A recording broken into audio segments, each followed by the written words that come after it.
Ladies and gentlemen, coming soon, a podcast you've all been waiting for. The Movie Podcast to end all movie podcasts. A podcast that discusses and critiques the best of the best and the worst of the worst movies playing at a theater near you. With a host whose opinions have been deemed as fact by your favorite fact checkers. And that's a fact. Without further ado, let me introduce you to the movie maestro, the tyrant of theater, the gumshoe of review, the man that makes theater employees and Hollywood execs shiver by his mere presence. Ladies and gentlemen, the judge, the jury, the sultan of cinema, Justin Henson. Welcome to the Movie Wire. And welcome to this week's edition of The Movie Wire. I'm your host, Justin Henson, and welcome to the show. We have a big show this week with 3 brand new reviews, with 2 playing in theaters and 1 now available to stream. This week on the show, take the money and run in this Prime Video exclusive, Jackpot. In space, no one can hear you. That's such a fucking original tagline. Dropping the scream says a lot about this movie in Alien Romulus. And finally, Fear Its Call in Cuckoo. We've got a lot to cover this week, so let's jump right in. Ready for my verdict? Let's get into it. Out of the windows to watch a roar and a bursting of flames. The Movie Wire podcast. There it is. We just need people like me. The Wire. And here we go. As always, this review will come as a spoiler-free review. While scavenging the deep ends of an abandoned space station, a group of young space colonists come face-to-face with the most terrifying life form in the universe, in Alien Romulus.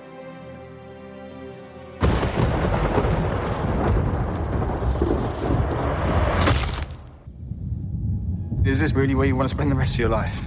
You know I don't.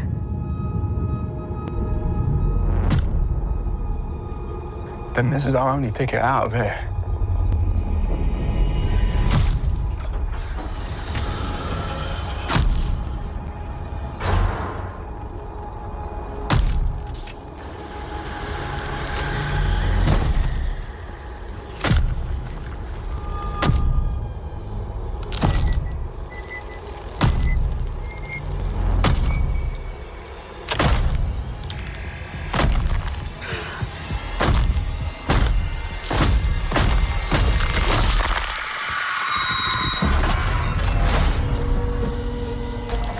What's happening?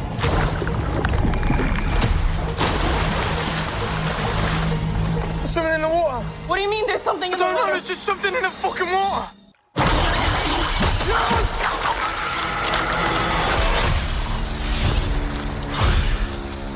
Fucking thing's hunting us. Open the door, come on. Run.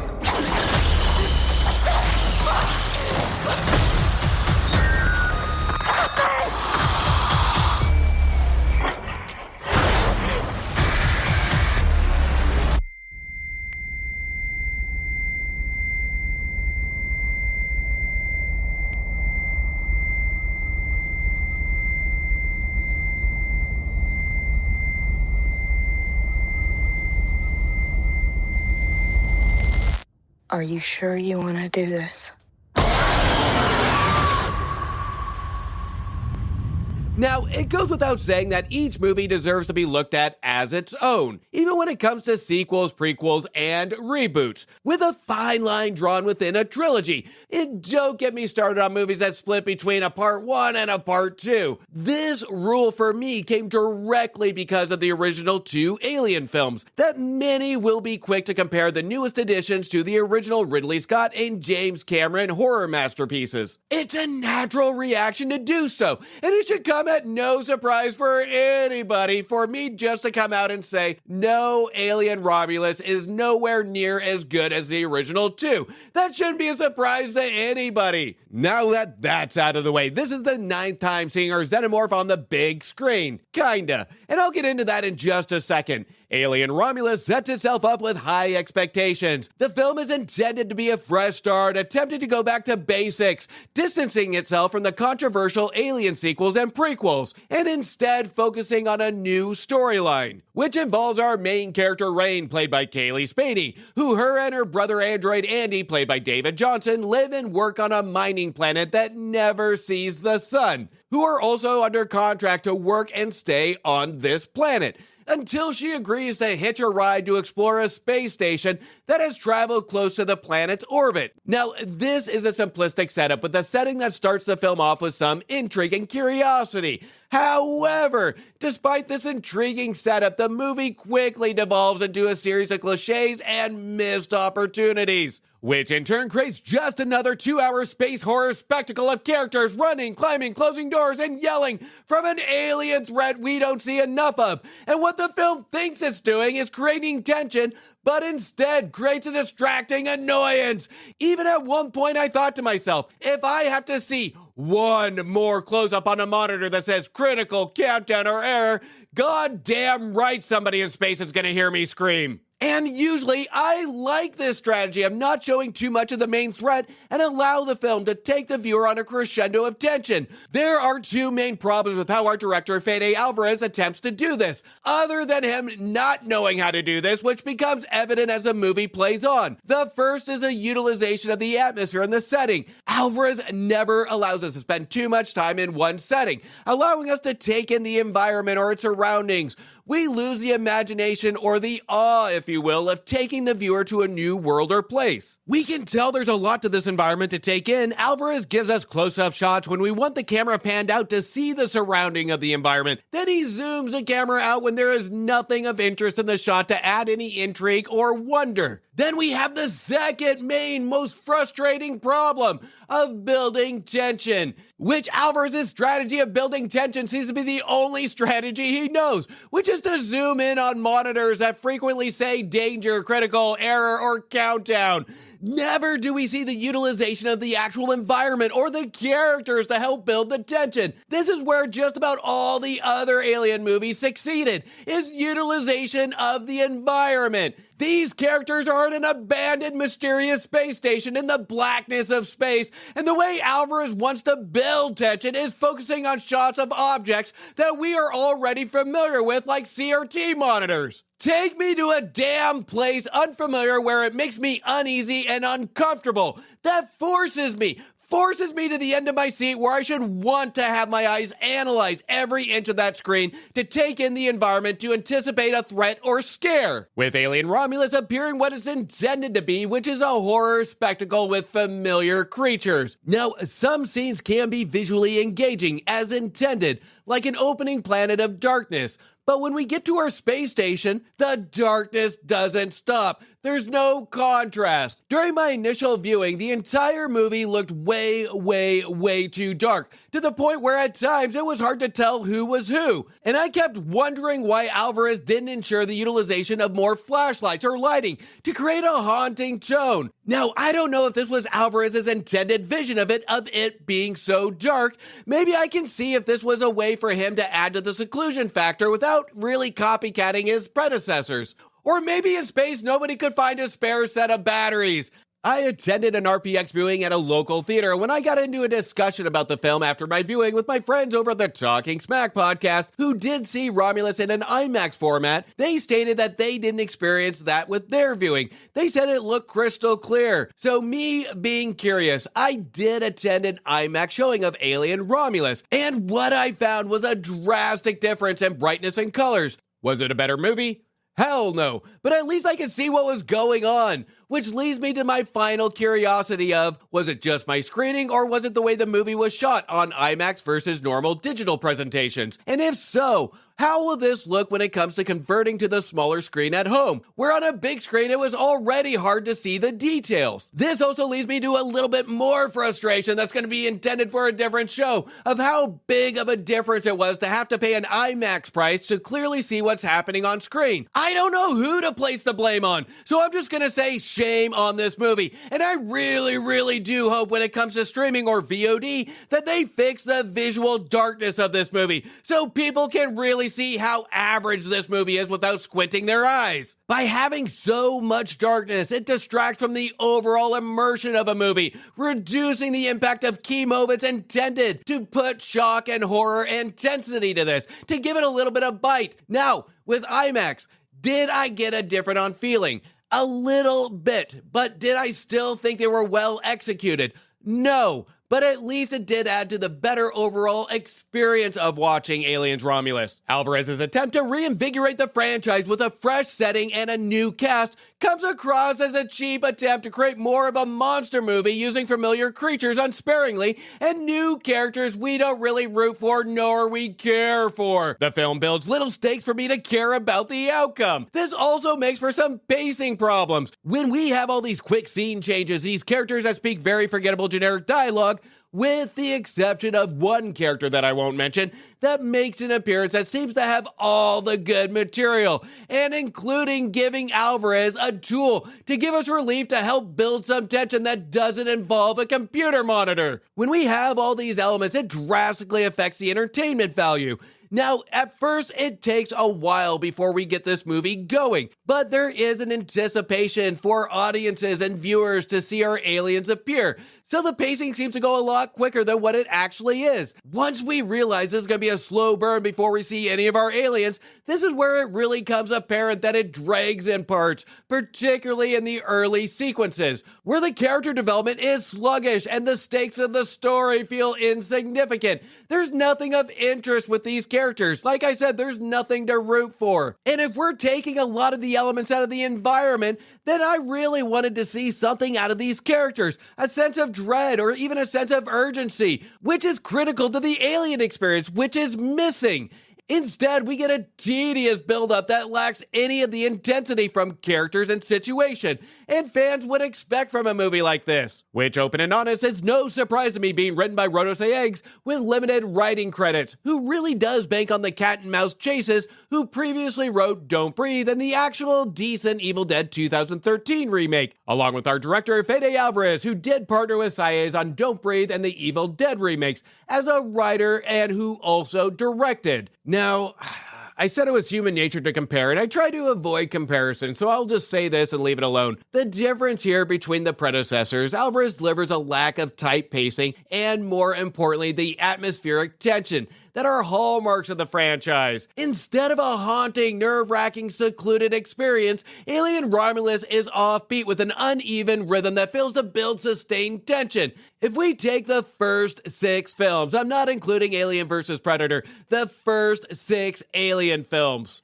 there was an intended tone, creative atmosphere, and some elements of tension that were memorable. Here we have no elements to show something that will stay in our memory, except maybe one scene that does scream the cool factor involving zero gravity that plays out more like a video game look, but it's still a cool looking scene. But with everything else that surrounds it, goes for a mirage of a thrill and entertainment. Alien Romulus lacks originality, character depth, and atmospheric tension that made earlier films in the series memorable. The film relies on a familiar formula without bringing anything new to the table. This results in a product that feels both redundant and uninspired. While there are just some moments in the film that add the cool factor to the overall experience, but these are overshadowed by the film's many shortcomings. For fans of the series, if you leave the comparison of the other movies out, this may be enough to quench your thirst on the xenomorph brainless fun, but a missed opportunity to reunite the spark of the beloved franchise. For newcomers of the Alien franchise, there's not a need to see the originals to necessarily be entertained by this movie,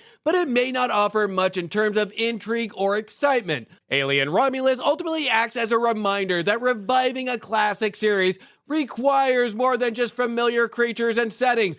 It demands a creative and engaging approach that Alien Romulus regrettably lacks. Obviously, there's a wide range of opinions between Prometheus and Covenant, but my opinion is Prometheus and Covenant was on the right track to lead to something good to hold true to the franchise. But what the studios do is give exactly what they think the fans want. And I'll leave it to Alan Grant to tell us what that is. Now, what I did is create genetically engineered theme park monsters, nothing more and nothing less. And by doing this, may win over in entertainment value for some, but will merely have others just shrug their shoulders. But, hey, I got my creepy popcorn bucket, so I guess that's a win. I'm giving Alien Romulus 2 stars. Let's all go to the lobby. Let's all go to the lobby. Now, before we get into the rest of the show, make sure you check out my reviews for movies that just became available to rent, buy, or stream now. Now available on video cassette.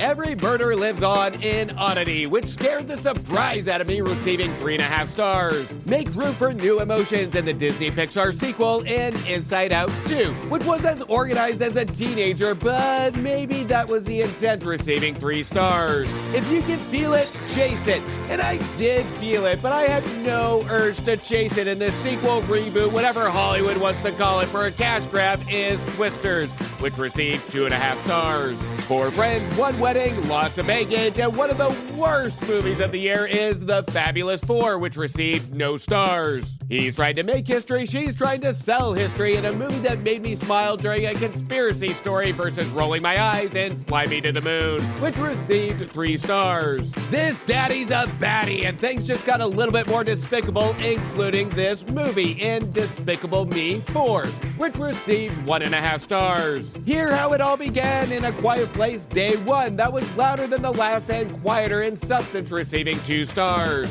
Revenge has never been sweeter, and one of the biggest surprises of the year in the heartwarming and entertaining comedy, Thelma, which received 3.5 stars. On the Run Bad Boy style in Bad Boys Ride or Die, which plays like every other Bad Boys movie, only our bad boys are looking a little bit like tired boys, receiving 2 stars. And finally, the story of Nation Unsettled in Horizon Chapter 1 that has the potential to be something, but we won't know until Chapter 4, receiving 2.5 stars. You can check out those reviews of my previous episodes, and while you do, don't forget to hit follow, subscribe, and please don't forget to leave me a review on Apple Podcasts or Spotify. Now, before we jump into the last set of reviews, there is a podcast that's become part of my work listening routine. It's a pure lunch break for the ears with J and K over the My Work Life podcast. Make sure you listen, subscribe, and review. The link to that show will be in the description of this episode. But let's hear from J and K over the My Work Life podcast now. Work sucks. Am I right, Jay? Yeah, Kay, it does. But luckily, the F My Work Life podcast is here to help you through. In this comedy podcast, we share memorable workplace stories through guests and listener submissions in the hopes of brightening your day, or at least leave you thinking, maybe you don't have it so bad after all. Listen to F My Work Life on your favorite podcast platform and follow us on all the socials at FMWL Pod. In the near future, a grand lottery has been newly established in California. The catch: kill the winner before sundown to legally claim their multi-billion-dollar jackpot in the Prime Video exclusive Jackpot. So why are you here? Are you here for, pleasure or pain or... No, I'm an actress. Great. They're rebooting Barbie. Hi, I'm Katie. Just got back into town and ready to act. Did you prepare something? I have something, yeah. Katie Kim is our new jackpot winner. Happy hunting, L.A. I definitely didn't get the part, so there's no need for the death stare. She's my jackpot. What is happening? Uber for Katie? Did that look as cool as it felt? Oh my God. What is going on? Katie, you won the lottery. And now anyone with a losing ticket that kills you before sundown gets her money. Legally. Okay, that's murder. Oh, not in California. It's just a chance at the big time.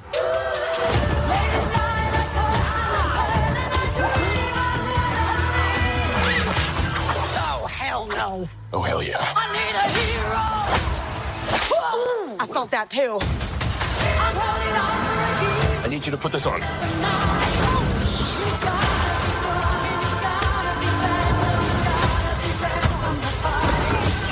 If you kill me, you get it all. So why the hell would I trust you? You treat people like you want to be treated. Oh, you dare-faced me!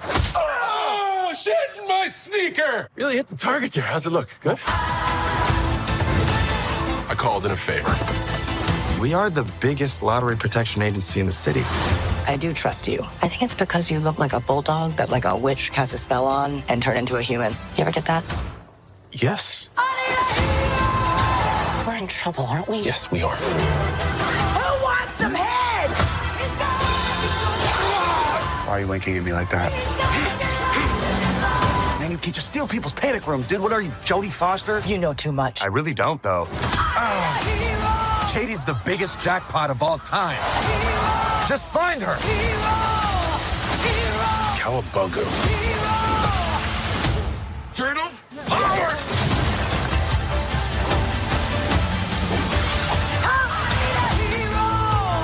This is a prosthetics machine. If people can't recognize you, you're a lot safer. Hey, girl, hey. What? Too sexy? It was a short story published in the New Yorker, June of 1948, entitled The Lottery by Shirley Jackson, that covered the premise of a random drawing to represent sacrifice for the greater good. This short story resulted in a plethora of letters being written to the New Yorker asking for an explanation of the story. A month later, in July 1948, after the publication, Shirley Jackson responded with all these letters with this. Explaining just what I had hoped the story to say is very difficult. I suppose I hoped, by setting a particularly brutal ancient rite in the present and in my own village, to shock the story's readers with a graphic dramatization of the pointless violence and general inhumanity in their own lives. The short story did not receive the positive feedback given the subject nature and the themes, to the point even Shirley Jackson's parents showing disapproval of the story, writing their own daughter saying, "Me and your father didn't care for this kind of story. Couldn't you write something to cheer people up?" Well, the time has come. 76 years later, Mr. and Mrs. Jackson, you got your wish. And it's a wish that proves the statement true. Be careful what you wish for. And it involves John Cena and Awkwafina. But the positive to take away is at least they didn't have to be subject to watching the Jackpot. The movie stars Awkwafina as Katie in the near future of 2030 as a struggling actress who returns to California with just a handful of money after years of being out of the business to take care of her dying mother. And yes, it's just a mere 6 years into the future, and apparently in 6 years, California decides to hold a lottery of death, where one of our winners has to stay alive for 24 hours against the entire population, who can claim her fortune if they can successfully kill her before the deadline. If not, Katie can win it all. My first question when this is presented is why 6 years? But by the end of the movie, it pretty much answers it for me. 1, they didn't have enough budget to make a futuristic chase movie, and 2, it's California. I can see this happening in 6 years. The most high-tech thing we see in this movie that comes out of the next 6 years is an interactive lottery ticket that accepts one's thumbprint. But everything else, there's little effort to convince or remind the viewer that this is 2030, which really, this makes it a moot point to have this setting in the future. Well, except it sounds good in a synopsis. Katie mistakenly enters a lottery and wins. And then we are introduced to a new way for people in California to make some extra cash. And that's to have a business surrounding protecting the winner, to claim a percentage of the winnings.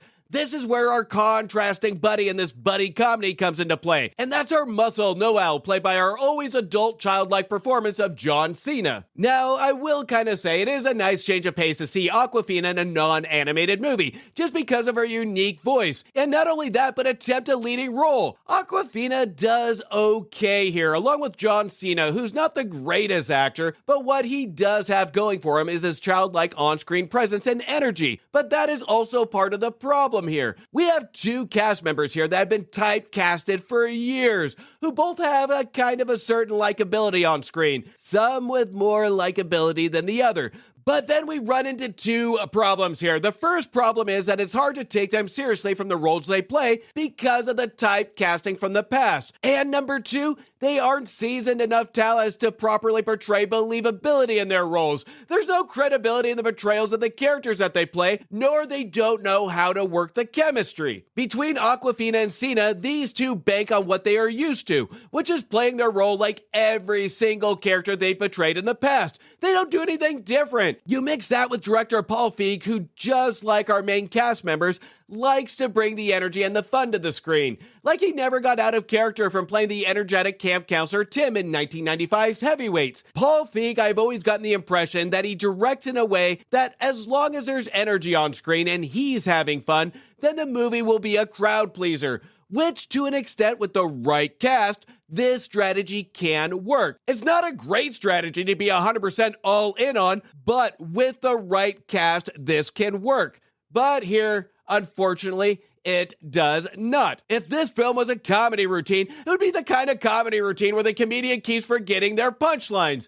Feig's attempt to juggle comedic timing with chemistry of a buddy chase results in a film that is neither believable in a situational comedy nor a buddy comedy. A lot of these scenes feel disjointed, overplayed, and the film's overall structure is like a jigsaw puzzle with missing pieces. If I were to say fire on set and then say action, each scene plays off like this movie. A bunch of characters running and then Awkwafina yelling with John Cena staring at a door with a focused look saying, "I can burst through that door and escape." At first it's funny, but then it just becomes repetitive and tiresome of consistently seeing the same situations just with different characters and costumes give the same choreographed fight scene. From kung fu classes, cooks with butcher knives, motorcycles, overprivileged brats, sweet grannies that get violent, it's all been done before. It's like the movie pieced together skit comedy routines and stitched them together to this monstrosity. As we get into the last half of the movie, this is where we get a much better, interesting story of competing lottery bodyguards. That's what makes this movie even more misguided,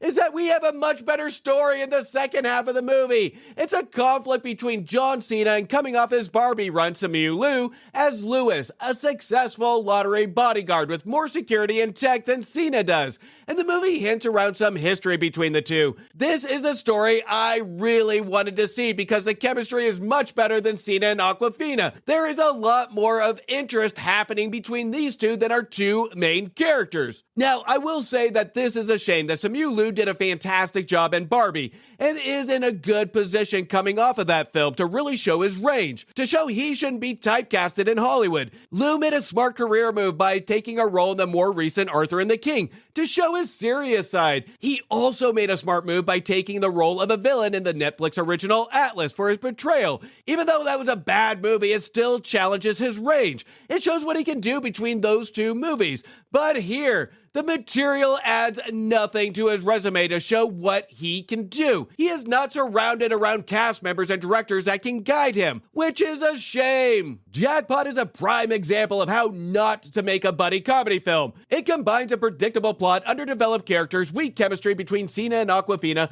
and a barrage of failed gags into a streaming experience that feels more like a movie to have on in the background while you're doing something or anything other than having your eyes on screen. My recommendation for an activity while you're watching Jackpot is taking shots until the movie becomes good. While Feig's intention might have been to deliver a fun and quirky film in a Paul kind of way, the result plays off like a cartoon or a skit from Saturday Night Live that goes on 70 minutes too long. Jackpot is a silly movie that is one that I would define as a perfect streaming movie, one that you can turn on, not really pay attention to, and then when Awkwafina squawks, you look up to the screen, and the brief moment you look up, it is something positive and amusing for exactly 5 seconds. And during that 5 seconds, you will smile, then look back down at your phone or whatever you're doing. After paying attention for a total of 11 lookups from your phone for exactly 5 seconds each to equal 55 seconds in the hour and 46-minute runtime, you will say by the end of the movie, "Wow, that was good. That was my wife." And paying attention to my wife paying attention to the movie was more entertaining than watching Jackpot. I'm giving Jackpot 2 stars. A 17-year-old girl is forced to move with her family to a resort where things are not what they seem in Cuckoo.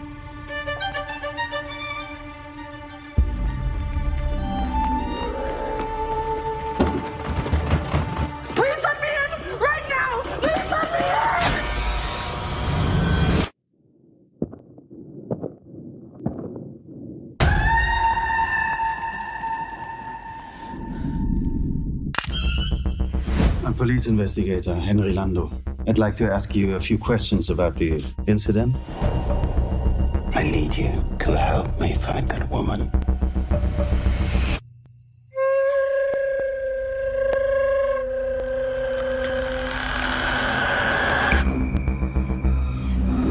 What was your first day, my dear? Not good. The closer you come to where we are now, The amount of people that have encountered the woman increases. When are we going to see some action?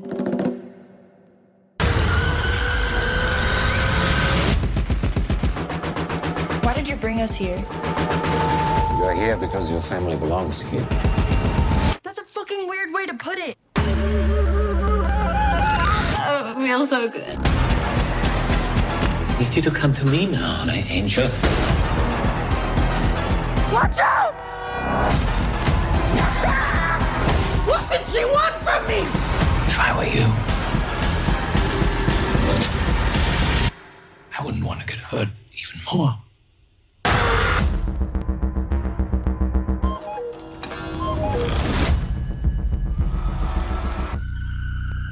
Written and directed by new up-and-coming director Tillman Singer in his first major motion picture following his smaller film of 2018's Luz, Cuckoo follows Hunter Schafer, who plays Gretchen, who leaves America to live with her father at a resort in the German Alps. Gretchen starts to work in the hotel lobby. She starts to believe that something strange is happening in her hotel resort that may hide a deep secret. From loud screams, noises, mysterious requests like don't go out after dark, the hotel must be locked after dark, mysterious characters giving looks to one another when something is said, to a hotel guest vomiting in the hotel freezer. Which, that one's not too weird. I've been 21 in a Vegas hotel before. Guilty. Cuckoo has all the cliches combined from a horror movie that has trouble deciding what it wants to be. It moves around from the feeling of wanting to be a horror movie to not going far enough to get there. So it just becomes more of a mystery. Cuckoo does give hints and elements that it really does want to be in that elevated horror realm with the normal cliches that we see that involve seclusion or hotels in the middle of nowhere. But instead of a run-down hotel or the middle of the woods, Cuckoo is properly dressed to appear to be something different, but at a surface level gives off a similarity of 2023's Infinity Pool, just with a lower budget and less thought-provoking and simplistic messaging. Even though I can see where this film was going from the very first act, I didn't really hold this against the movie because I actually did enjoy a meet-in-the-middle type of approach between secluded in the woods to rich people doing bad things. As the story progresses, that's when we really start to see holes in the film and the story that are so prominent and apparent. We know as a viewer that there's no way these filmmakers are going to be able to fill in these gaps by the time the movie's done. And again, this movie gives us a feeling of wanting to be an elevated horror by some of its attempts at storytelling, but instead it pivots to tightrope the symbolic versus just another horror mystery with a Neon Productions or A24 type of feel. Cuckoo never really takes a leap to really get us to that elevated level, but oh, it tries so hard by the tone and the dialogue pacing. By the time the climax arrives, the film's narrative feels stretched thin, and the resolution lacks the impact or the bite that might have been achieved with more streamlined story and character depth. All the characters just seem to speak their lines with the intent of being mysterious. There's no mystery to it when you're trying to be mysterious. And most of the time when each character speak their dialogue, it's creepier than any of the night scenes that we get that's supposed to be intentionally off-putting. All these elements are what goes into the pacing issues that are so evident, as Singer attempts to navigate some subplots to help piece together the why, and attempt to give these characters more depth. Singer tries so hard to have Cuckoo fit into a specific genre, and it becomes overly complicated in storytelling. And even though Cuckoo remains enjoyable in terms of watching where Singer is trying to go, it occasionally struggles to maintain momentum. Our main character, played by Hunter Schafer, does a fantastic job as Gretchen,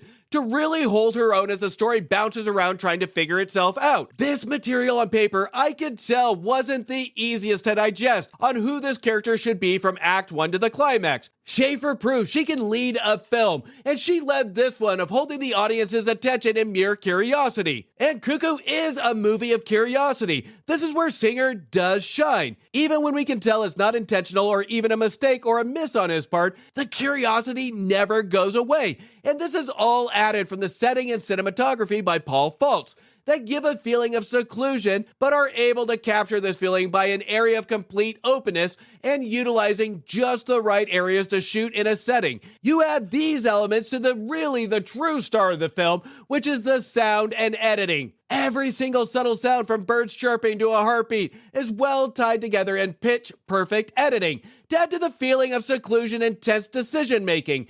These elements are the all-stars of this movie. There is a scene where we have Gretchen, who is sitting across the table from another character, with a knife that she plays with consistently during the movie resting on the table. This knife is placed right next to a gun. Gretchen slowly reaches across the table, and I will just leave it at that. But it is a fantastic shot with some fantastic editing. A lot of moments in Cuckoo reminded me of being in a dark room, and every small noise becomes prominent and alarming. Now, even though most of the editing is good, but where the editing does falter is when we aren't focused on scenes of seclusion, and Singer attempts to tell a story of messaging. The story of grief, loss, and a journey of growth shoved in the middle of this chaotic horror tale with subplots, sub-messaging, and plot holes. When we shove all these elements in, instead of a thought-provoking climax, we just get a head-scratcher. By the end of Cuckoo, I can appreciate the technical elements of a couple of the performances, but the way the story is told reminded me of listening to a drunk guy at 3 a.m. talk about what went wrong in his life for an hour, and I didn't know what to take away from his story. Cuckoo gets an A for effort from writer-director Tillman Singer and what he tried to accomplish. There are moments of great direction and a strong performance by Schaefer, just enough to keep one's curiosity and intrigue throughout the movie. But with how many bumps are in the road when it comes to the story focus, including subplot, plot holes, and characters we really don't get anything below the surface level, the point of the movie gets lost. The biggest takeaway from watching Cuckoo is the potential that Tillman Singer shows as a director and how Hunter Schafer can hold her own during a leading role. There is a lot of potential shown here, but not enough execution to give a solid recommendation. I'm giving Cuckoo 2.5 stars.